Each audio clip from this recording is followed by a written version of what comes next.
পিকে ৰায় শিক্ষা বিকাশ কেন্দ্ৰলৈ সকলোকে স্বাগতম জনাইছো। আজি আমি উচ্চতৰ মাধ্যমিক শিক্ষা বিষয়ৰ প্ৰথম আৰু দ্বিতীয় বাৰ্ষিকৰ দুটা বিষয়তে আছে। দুটা ক্লাছতে এইটো পোৱা যায়।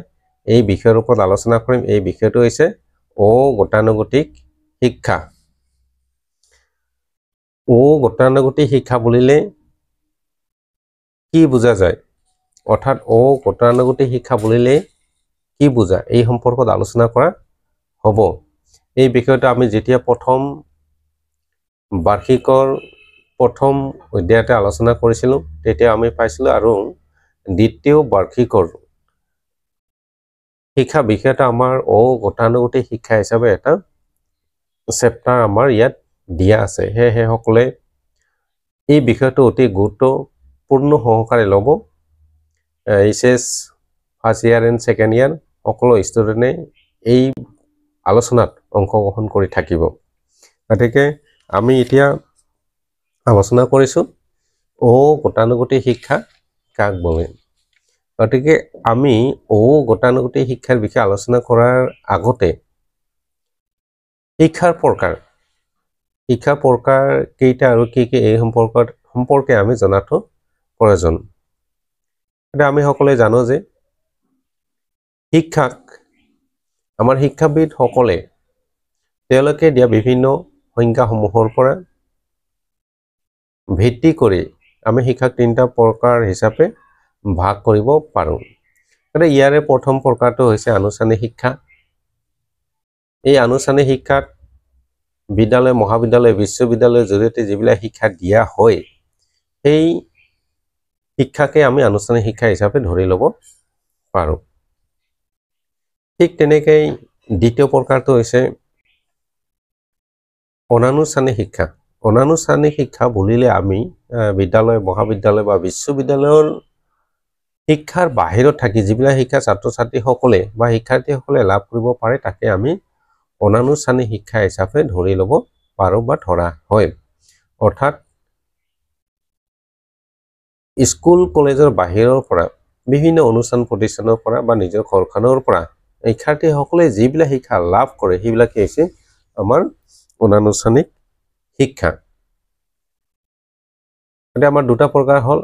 আকৌ এই দুটা প্ৰকাৰ উপৰিও আৰু এটা প্ৰকাৰ আছে, সেইটো কোৱা হয় আমাৰ গতানুগতিক শিক্ষা বা অনুপ্ৰচাৰী শিক্ষা বুলিও কোৱা হয়। গতিকে এই গতানুগতিক শিক্ষানো কি, যিহেতু এটা স্কুল কলেজৰ বা বিশ্ববিদ্যালয়ৰ জৰিয়তে পোৱা হয়, এটা পোৱা হয় বিদ্যালয় মহাবিদ্যালয়ৰ বাহিৰৰ পৰা, তেতিয়াহ'লে গতানুগতিক শিক্ষানো কি, এই সম্পৰ্কে আমি জনাটো অতি প্ৰয়োজন।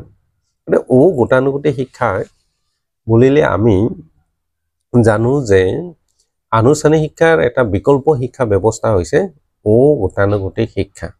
অৰ্থাৎ আনুষ্ঠানিক শিক্ষা গ্ৰহণত আমি বহুতো শিক্ষাৰ্থীক দেখিবলৈ পাওঁ যে আধাতে তেওঁলোকৰ যিবিলাক শিক্ষা আছে বা শিক্ষা লৈ থকা শিক্ষাৰ্থীসকলে তেওঁলোকে শিক্ষা কাৰ্যটো সম্পূৰ্ণ কৰিব নোৱাৰি আধাতে এৰি গুচি যাবলগীয়া হয়।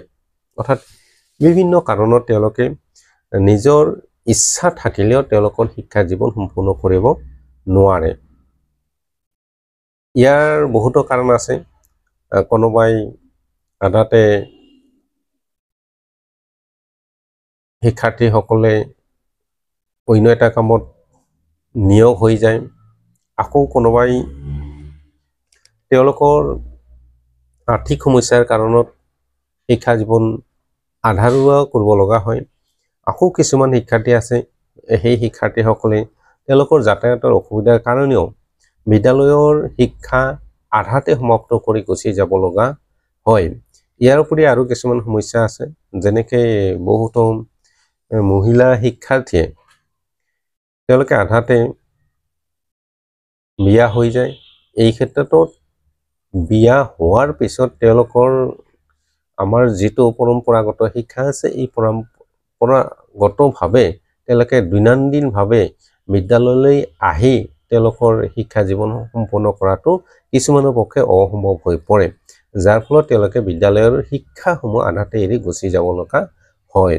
গতিকে এই শিক্ষাৰ্থীসকলে যদিও বিদ্যালয় শিক্ষা আধাৰুৱা হয় তথাপিও তেওঁলোকৰ মনত কিন্তু এটা ইচ্ছা বা হাবিলাক থাকে যে তেওঁলোকে শিক্ষা কাৰ্যটো সম্পূৰ্ণ কৰাৰ কাৰণে অৰ্থাৎ তেওঁলোকৰ আনুষ্ঠানিক শিক্ষাৰ যিবিলাক শিক্ষা আদা হৈ যায় এই আদা হোৱা শিক্ষাখিনি কিন্তু শিক্ষাৰ্থীসকলৰ সদায় সেই কৰাৰ কাৰণে ইচ্ছা থাকে সেইকাৰণে এই শিক্ষাৰ্থীসকলক যাতে শিক্ষা প্ৰদান কৰা যায় তাৰ কাৰণে চৰকাৰে আৰু এটা শিক্ষাৰ পদ্ধতি উদ্ভাৱন কৰি উলিয়াইছে এই শিক্ষা পদ্ধতিকে আমাৰ গতানুগতিক শিক্ষা হিচাপে জনা যায় আৰু এই গতানুগতিক শিক্ষাত কোনবোৰ শিক্ষাৰ্থীয়ে শিক্ষা লাভ কৰে গতিকে যিসকল ছাত্ৰ ছাত্ৰীয়ে বিদ্যালয় এৰি আধাতে এৰি গুচি গৈছে তেওঁলোকে এই গতানুগতিক শিক্ষাৰ জৰিয়তে তেওঁলোকৰ শিক্ষা কাৰ্যটো সম্পূৰ্ণ কৰাৰ কাৰণে তেওঁলোকে এটা সুবিধা পায় গতিকে সেইকাৰণে গতানুগতিক শিক্ষাৰ আনুষ্ঠানিক শিক্ষাৰ এটা বিকল্প শিক্ষা পদ্ধতি হিচাপে ইয়াত বিবেচনা কৰা হয় এই গতানুগতিক শিক্ষাটো আমাৰ আনুষ্ঠানিক শিক্ষাৰ দৰে নিৰ্ধাৰিত নীতি নিয়ম সময়সূচী নাথাকে যদিও তেওঁলোকে আনুষ্ঠানিক শিক্ষাৰ দৰে ইয়াত ডিগ্ৰী ডিপ্লোমা বা চাৰ্টিফিকেট লাভ কৰিব পাৰে আনুষ্ঠানিক শিক্ষাৰ দৰে ইয়াত দৈনন্দিনভাৱে বিদ্যালয় মহাবিদ্যালয় যাব নালাগে তেওঁলোকে সেলফ ডিপেন্ডস অৰ্থাৎ নিজৰ ওপৰত নিৰ্ভৰ কৰি এই শিক্ষাটো সম্পূৰ্ণ কৰিব পাৰে অৰ্থাৎ নিজে নিজে অধ্যয়ন কৰি গতানুগতিক শিক্ষাত তেওঁলোকে শিক্ষা লাভ কৰিব পাৰে ইয়াৰ কাৰণে বিভিন্ন ধৰণৰ মাধ্যমবিলাক তেওঁলোকৰ কাৰণে দিয়া হৈছে যেনেকৈ তেওঁলোকে যোগাযোগৰ মাধ্যমেৰে এই শিক্ষাবিলাক লাভ কৰিব পাৰে বা ৰেডিঅ' টেলিভিছন এনেকৈ তেওঁলোকে বিভিন্ন প্ৰক্ৰিয়াৰ মাজেৰে তেওঁলোকৰ এই শিক্ষাখিনি আয়ত্ত কৰিব পাৰে ইয়াৰ বিভিন্ন মাধ্যম বুলি কওঁতে আমি কিছুমান শিক্ষাৰ্থীয়ে যোগাযোগৰ মাধ্যমেদি অৰ্থাৎ ডাকযোগেও এই শিক্ষা লাভ কৰা হয় ডাকযোগে ইয়াৰ প্ৰশ্ন উত্তৰ বা পাঠ্যক্ৰম সম্পৰ্কত তেওঁলোকে প্ৰেৰণ কৰি দিয়ে শিক্ষাৰ্থীসকললৈ আৰু শিক্ষাৰ্থীসকলে তাৰ পৰা নিজে নিজে অধ্যয়ন কৰি কিছুমান প্ৰশ্ন উত্তৰ তেওঁলোকে অনুষ্ঠানলৈ পঠাই দিব পাৰে অৰ্থাৎ যিবিলাক পাঠ্যক্ৰম আছে সেই পাঠ্যক্ৰমৰ সকলোখিনি বিষয় তেওঁলোকে নিজে নিজে অধ্যয়ন কৰি তাৰ ওপৰত তেওঁলোকে দিয়া প্ৰশ্নৰ ওপৰত ভিত্তি কৰি তেওঁলোকৰ ওপৰত মূল্যায়ন কৰি তেওঁলোকক কি কৰা হয় ডিগ্ৰী ডিপ্লোমা চাৰ্টিফিকেট প্ৰদান কৰা হয় আৰু তেওঁলোকৰ ইচ্ছাসমূহ এই পদ্ধতিৰ জৰিয়তে পূৰ্ণ কৰা হয় এটোৱে আছে গতানুগতিক শিক্ষা মানে এই গতানুগতিক শিক্ষা চৰকাৰে গ্ৰহণ কৰাৰ বহুতো লক্ষ্য আছে বা কিছুমান বৈশিষ্ট্য আছে বৈশিষ্ট্য সম্পৰ্কে ইতিমধ্যে আলোচনা কৰাই হ'ল যিবিলাক আমি আলোচনা কৰোঁ সেইবিলাকে আমাক বৈশিষ্ট্য হিচাপে ধৰি ল'ব পৰা যায় তথাপিও আমি গতানুগতিক শিক্ষাৰ বৈশিষ্ট্য সম্পৰ্কে আলোচনা কৰিম তাৰ আগতে গতানুগতিক শিক্ষাৰ লক্ষ্য এই লক্ষ্য সম্পৰ্কে আমি আলোচনা কৰিম ইতিমধ্যে মই যি কাৰণত এই গতানুগতিক শিক্ষাৰ ব্যৱস্থা কৰা হৈছে এই কথাখিনি আলোচনা কৰা হ'ল সেইখিনিও ইয়াৰ এটা লক্ষ্য হিচাপে ধৰি ল'ব পাৰে তথাপিও ইয়াৰ ওপৰত ভিত্তি কৰি আকৌ কিছুমান সৰু সৰু লক্ষ্যক আমাৰ পাঠ্যক্ৰমত আঙুলি দিয়া আছে এই আঙুলিয়ে দিয়া বিষয়সমূহৰ ওপৰত আমি কিছু থুলমূলভাৱে আলোচনা কৰিম গতিকে আমাৰ দেশত গতানুগতিক শিক্ষাৰ লক্ষ্যসমূহক কিছুমান বিষয়ৰ ওপৰত ভিত্তি কৰি আলোচনা কৰা হয় এই আলোচনাসমূহ এক নম্বৰতে যদি আমি চাবলৈ যাওঁ স্কুললৈ নোযোৱাকৈ থকা ল'ৰা ছোৱালীক শিক্ষাৰ সুবিধা প্ৰদান কৰি শিক্ষাৰ্থীক সাৰ্বজনীন ৰূপ আগবঢ়াটো হৈছে এটা গতানুগতিক শিক্ষাৰ লক্ষ্য দ্বিতীয়তে ইয়াৰ লক্ষ্য হৈছে কি সমগ্ৰ দেশৰ আঞ্চলিক ৰাজ্যিক আৰু জাতীয় সামাজিক ৰাজনৈতিক আৰু অৰ্থনৈতিক সমস্যাসমূহৰ বিষয়ে সচেতন কৰি সেইবোৰৰ সমাধান বিচাৰলৈ ৰাইজক আগ্ৰহী কৰি তোলা গতিকে এইটো হৈছে আমাৰ গতানুগতিক শিক্ষা উদ্ভাৱন কৰা এটা লক্ষ্য বা উদ্দেশ্য ইয়াৰ উপৰি আৰু বহুতো আমাৰ উদ্দেশ্য আছে যেনেকৈ স্থানীয় আৰু প্ৰয়োজন মতে বাহিৰৰ সম্পদ ৰাজিৰ ব্যৱহাৰ কৰি বিভিন্ন বৃত্তিত নিয়োজিত ব্যক্তিসকল নিজ নিজ বৃত্তি সম্পৰ্কে জ্ঞান আৰু অভিজ্ঞতা বৃদ্ধি কৰা। গতিকে যিসকলে বিভিন্ন কামত নিয়োজিত হৈ আছে তেওঁলোকে নিজৰ কামখিনিও কৰিব পাৰিব আৰু তেওঁলোকে নিজৰ কামত নিয়োজিত হৈ থাকিও তেওঁলোকৰ শিক্ষাখিনি বা তেওঁলোকে লাভ কৰিব লগা অভিজ্ঞতাখিনি তেওঁলোকে ইয়াৰ জৰিয়তে আহৰণ কৰিব পাৰে। চতুৰ্থতে জাতীয় আদৰ্শসমূহৰ প্ৰতি এক সুস্থ মনোভাৱ গঢ় দিবৰ বাবে বাঞ্ছিত ব্যক্তিগত আৰু সামাজিক অভ্যাস গঠনত সহায় কৰা। চতুৰ্থতে দৈনন্দিন জীৱনত বিভিন্ন ক্ষেত্ৰত আত্মনিৰ্ভৰশীল কৰি তুলিবৰ বাবে প্ৰয়োজন হোৱা বিভিন্ন কৌশলসমূহৰ আয়ত্তকৰণত সহায় কৰা। ষষ্ঠতে যদি আমি ক'বলৈ যাওঁ গতানুগতিক শিক্ষাৰ লক্ষ্য হিচাপে আমি দেখিবলৈ পাওঁ যে জীৱন ধাৰণৰ মানদণ্ড উন্নত কৰা আৰু ৰাষ্ট্ৰৰ বিকাশৰ উপযুক্ত সহযোগিতা আগবঢ়াব পৰাকৈ উপযুক্ত ব্যক্তি গঢ় দি তোলাটো হৈছে গতানুগতিক শিক্ষাৰ এটা অতি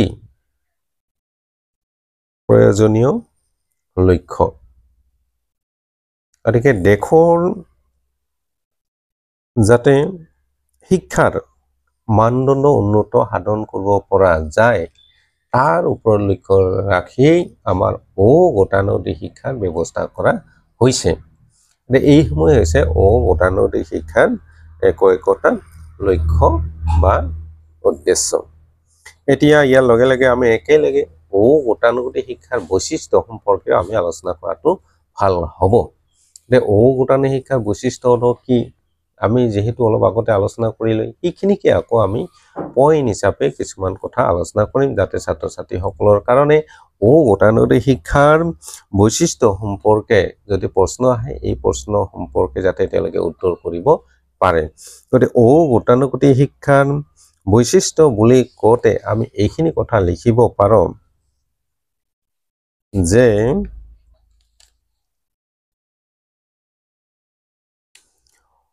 এই শিক্ষা এক জীৱনজোৰা প্ৰক্ৰিয়া। এই ধাৰণাৰ ওপৰত ভিত্তি কৰি গতানুগতিক শিক্ষাই গঢ় লৈ উঠিছে। গতিকে এই শিক্ষাৰ বিস্তৃতি শিক্ষাৰ্থীৰ জীৱন ব্যপ্ত। দ্বিতীয়তে ইয়াৰ যদি বৈশিষ্ট্য সম্পৰ্কে আলোচনা কৰিব লগা হয় তেতিয়াহ'লে আমি এইটোও ক'ব পাৰোঁ যে গতানুগতিক শিক্ষা হৈছে এটা সকলোৰে অৰ্থাৎ সকলোকে দিয়া শিক্ষা ব্যৱস্থা। এই গণতান্ত্ৰিক আদৰ্শ ৰক্ষাৰ সুযোগ সুবিধাৰ পৰা বঞ্চিত লোকসকল এই শিক্ষাৰ দ্বাৰা লাভৱান হ'ব পাৰে। অৰ্থাৎ গতানুগতিক শিক্ষাৰ দ্বাৰা যিসকল শিক্ষাৰ্থীয়ে তেওঁলোকৰ শিক্ষাসমূহ আদৰ কৰি গুচি গৈছে তেওঁলোকে ইয়াৰ জৰিয়তে তেওঁলোকৰ শিক্ষা কাৰ্যখিনি সম্পূৰ্ণ কৰি তুলিব পাৰে। তৃতীয়তে এই শিক্ষা ব্যৱস্থা সময় স্থান ব্যক্তি উপস্থিতি পাঠ্যক্ৰম মূল্যায়ন ইত্যাদি সকলো দিশৰ পৰা এক নমনীয় শিক্ষা ব্যৱস্থা। চতুৰ্থতে গতানুগতিক শিক্ষা ব্যক্তি আৰু সমাজৰ চাহিদা ভিত্তিক শিক্ষা ব্যৱস্থা। পঞ্চমতে শিক্ষাত তাত্ত্বিক বিষয়সমূহতকৈ ব্যৱহাৰিক আৰু কাৰ্যকৰী বিষয়ৰ ওপৰত এই শিক্ষাত অধিক প্ৰাধান্য দিয়া দেখা যায়। ইয়াৰ পিছত ষষ্ঠতে এই শিক্ষা ব্যৱস্থা এক মিতব্যয়ী শিক্ষা ব্যৱস্থা বুলি আমি ক'ব পাৰোঁ। সপ্তমতে গতানুগতিক শিক্ষা ব্যৱস্থা পৰীক্ষা কেন্দ্ৰিক নহয়। অৰ্থাৎ পৰীক্ষাৰ ওপৰত ভিত্তি কৰি ইয়াক নিৰ্ভৰ কৰা নহয়। ইয়াত পৰীক্ষা আৱশ্যক নহয়। অৰ্থাৎ ইয়াত কি কৰা হয় তেওঁলোকক মূল্যায়নৰ জৰিয়তে তেওঁলোকক আমি শিক্ষিত বুলি অভিহিত কৰা হয়। ইয়াৰ পিছত এই শিক্ষা স্বতঃস্ফূৰ্ত শিক্ষাৰ্থীসকলে নিজস্ব প্ৰয়োজন সাপেক্ষে এই শিক্ষা গ্ৰহণৰ বাবে আগ্ৰহী হয়। নৱমতে গতানুগতিক শিক্ষা বিদ্যালয় চাৰ্টিফিকেটৰ মাজত আবদ্ধ নহয়। শিক্ষাৰ্থীয়ে নিজৰ সুবিধা অনুযায়ী বিদ্যালয়ৰ বাহিৰতো এই শিক্ষা গ্ৰহণ কৰিব পাৰে। গতিকে শিক্ষাৰ্থীসকলে ইয়াত কেৱল যে আনুষ্ঠানিক শিক্ষাৰ দৰে চাৰ্টিফিকেটৰ মাজত আবদ্ধ থাকিব তেনে নহয়, তেওঁলোকে বিভিন্ন ঠাইৰ পৰা এই শিক্ষাটো লাভ কৰিব পাৰে। গতিকে এইখিনি হৈছে আমাৰ গতানুগতিক শিক্ষাৰ বৈশিষ্ট্য এই অগতানুগতিক শিক্ষাৰ বৈশিষ্ট্য আৰু ইয়াৰ আমি লক্ষ্য সম্পৰ্কেও আজি আলোচনা কৰা হ'ল। পৰৱৰ্তী পৰ্যায়ত আমি আকৌ ইয়াৰ অগতানুগতিক শিক্ষাৰ গুৰুত্ব আছে, গুৰুত্ব সম্পৰ্কে আলোচনা কৰিম। ইয়াৰ আৰু বিভিন্ন মাধ্যমসমূহ আছে, এই মাধ্যমসমূহৰ বিষয়তো আমি আলোচনা কৰিম। চাই থাকিব আমাৰ ইউটিউব চেনেল PKEDC লৈ, আৰু কোনেও যাতে আধাতে বাদ দি এই আলোচনাসমূহ নোচোৱাকৈ যাতে গছি নাযায়, প্ৰথমৰ পৰা শেষলৈকে চাই থাকিব, আৰু তেতিয়াহে তেওঁলোকৰ জ্ঞানখিনি সম্পূৰ্ণভাৱে আয়ত্ত কৰিব পাৰিব। তাৰ কাৰণে মই সকলোকে আহ্বান জনাইছোঁ, আলোচনাবিলাক ভালদৰে চাই থাকিব, আৰু ইয়াৰ পৰা যিখিনি আমি আলোচনা কৰা হ'ল তাৰ পৰা কিছু হ'লেও যাতে তেওঁলোকে নিজৰ অভিজ্ঞতাখিনি আয়ত্ত কৰিব পাৰে, এই উদ্দেশ্যৰে আমি এই আলোচনাবিলাক কৰি আছোঁ, এই ভিডিঅ'বিলাক বনাই আছোঁ। সকলে যাতে আন ছাত্ৰ ছাত্ৰী সকলোকে এই আলোচনাত অংশগ্ৰহণ কৰাৰ কাৰণে সুবিধা কৰি দিয়ে, তাৰ কাৰণে আমাৰ এই চেনেলটোক সকলোৱে শ্বেয়াৰ কৰিব, লগতে লাইক কৰিব আৰু কমেণ্ট কৰিব। ধন্যবাদ।